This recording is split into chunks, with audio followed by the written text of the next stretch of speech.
நண்பர்களே, வள்ளுவர் எதை சொன்னாலுமே வித்தியாசமாக சொல்லுவார். மற்றவர்கள் பார்க்காத புதிய பார்வை அவருக்கு கிடைக்கும் என்று நான் சொன்னேன். ஒரு குறள் நினைவுக்கு வருகிறது.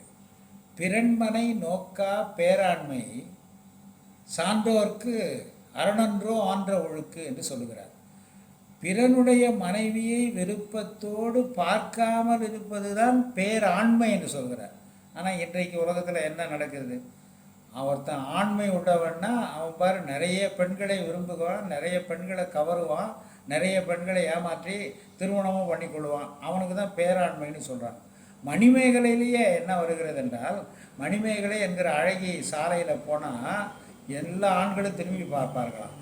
ஆடவர் கண்டால் அகரலும் உண்டோ பேடியர் அன்றோ பெற்றியில் நின்றுடு. அவளை பார்த்தா அசராத ஆம்பளையே இல்லைன்னு. ஆக பெண்களை விரும்புகிற ஈர்க்கிறவன் தான் ஆண்மை உள்ளவன் என்று சொன்னால், இவர் பிறன்மனை நோக்காதவன் பேராண்மை என்று சொல்கிறார். வித்தியாசமான பார்வை இல்லையா?